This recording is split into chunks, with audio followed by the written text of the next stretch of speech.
10 രൂപയ്ക്ക് 3. പിന്നെ ഒന്നുകൂടെ പേശി പിടിച്ചാൽ 4 പോലും. താമസിച്ചതേ 2 കൊല്ലം കഴിഞ്ഞ് സ്കൂൾ തുറക്കുക. ഇന്നെങ്കിലും നിനക്ക് നേരത്തിനും കാര്യത്തിലും വന്നോടെ. എനിക്ക് വലുതെറ്റിപ്പോയടി. പിന്നെ ഞാൻ ഗൂഗിൾ മാപ്പൊക്കെ ഇട്ടങ്ങ് പോകുന്നു. നിന്റെ പേരെന്തായിരുന്നു? ഞാനങ്ങ് മറന്നുപോയടി. ദേവനന്ദ. ഓ വീഡിയോ റെയറിനെ. നിന്റെ അച്ഛന്റെ പേരെന്തായിരുന്നു? അനീഷ് കുമാർ. ഓ വെരി വെരി റെയറിനെ. ഓൺലൈൻ ക്ലാസ് ആയിരുന്നു നല്ലത്. അതാവുമ്പോ വല്ല അച്ചപ്പോ കുഴലപ്പോ വല്ലതും കഴിച്ചിരിക്കാൻ. നിനക്കത് പറയാം. കണക്ക് സാറിന്റെ ക്ലാസ്സിലായിരുന്നു വടക്ക് സാറ് നിന്നേന്റെ ത്രില്ല്. അതൊന്നും വേറെയാണ്. ടീച്ചർ, അതിനിത് ഓൺലൈൻ ക്ലാസ് അല്ല. അതെനിക്കറിയാം. നിന്റെയൊക്കെ വായടിച്ചു വെക്കാനാ ഞാൻ പറഞ്ഞത്. ടീച്ചർ, ഇന്ന് ഇംഗ്ലീഷ് മീഡിയം പഠിക്കാനേ ടീച്ചർ ഗ്രൂപ്പിൽ പറഞ്ഞായിരുന്നു. ഓക്കെ ഓക്കെ വരുൺ, ഞാൻ ഓർക്കുന്നുണ്ട്. മിടുക്കൻ.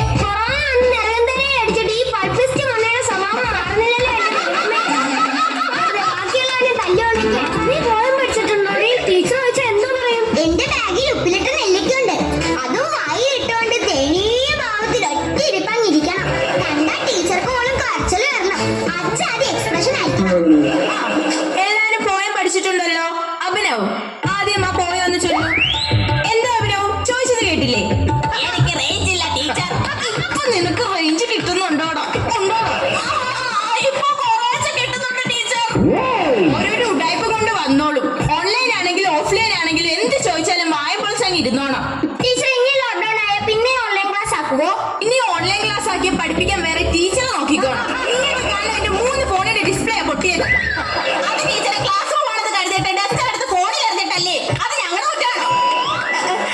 അതൊക്കെ പോട്ടെ, നമുക്ക് ക്ലാസ് തുടങ്ങുന്നതിന് മുമ്പ് ഒന്ന് റിലാക്സ്ഡ് ആവാം. അത് വേണോ ടീച്ചറെ? നമുക്ക് നേരിട്ട് ക്ലാസ് തുടങ്ങിയാൽ പോരെ?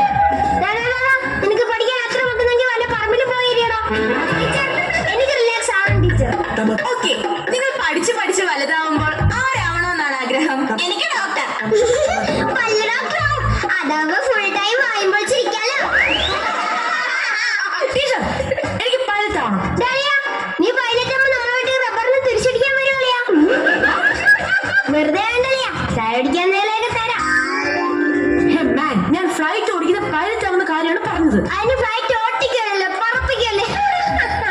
അതുപോലെ അറിയത്തില്ല. മതി മതി മതി മതി, എല്ലാരും നിർത്തിക്കേ. കുട്ടികളെ, നിങ്ങൾ മനസ്സിലാക്കേണ്ട മറ്റൊരു കാര്യമാണ് ശുചിത്വം. അവൻ വന്നിട്ടില്ല ടീച്ചറെ. ആര്? ശുചിത്വം. വൃത്തി വൃത്തി. നിർത്തിയാ? പാടാ പോവാൻ ടീച്ചർ നിർത്തിയെന്ന്. ഓ, ഈ വൃത്തികെട്ടവന്മാരോട് വൃത്തിയെ പറ്റി പറയാമെന്ന് എന്നെ വേണം തല്ലാൻ. ഇരിയടാ അവിടെ. കുട്ടികളെ, ഇത് കോവിഡ് കാലമാണ്.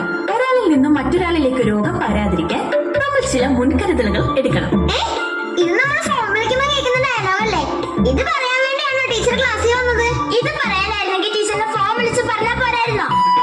ഹലോ മാഡം, പൊടിക്ക് നടക്കണം.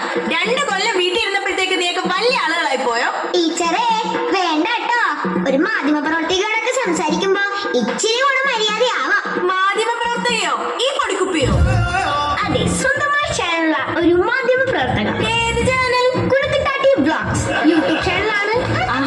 എത്ര സബ്സ്ക്രൈബേഴ്സ് ഉണ്ട്? 3. ഇവളും ഇവിടെ അപ്പന്റെ പെങ്ങളും സുഭദ്രയും. അതൊരു ട്രസ്റ്റാണ്. ഇരിക്കണേ അവിടെ. അവളും അവളുടെ ഒരു കുണിക്കിട്ടാട്ടി. ഞാൻ പറഞ്ഞു വന്നത് കൊറോണയൊക്കെയാണ്. എല്ലാരും ശുചിത്വം പാലിച്ചില്ലെങ്കിൽ വീണ്ടും സ്കൂൾ അടച്ചു പൂട്ടേണ്ടി വരും. പ്രൈവറ്റ് സ്കൂൾ ആയതുകൊണ്ട് എന്റെ പണിയും പോകും. അതുകൊണ്ട് എന്റെ പൊന്നു മക്കള് ടീച്ചർ പറയുന്ന പോലെ കേൾക്കണം. Yes teacher. ടീച്ചർ പറയുന്നത് ആരും കേട്ടില്ലെങ്കിലും ഈ അഭിനവ് കേസ് കേൾക്കും ടീച്ചർ. ഞാനുണ്ട് ടീച്ചറിന്റെ കൂടെ. ഹോ, എന്റെ പൊന്നു മോനെ, നീ പഠിക്കാൻ മണ്ടനാണെങ്കിലും ടീച്ചറിനോട് ഇത്രയും സ്നേഹം ഉണ്ടെന്നത് ഇപ്പോഴാണ് എനിക്ക് മനസ്സിലായത്. എല്ലാരും ഇവനെ കണ്ട് പഠിക്കണം.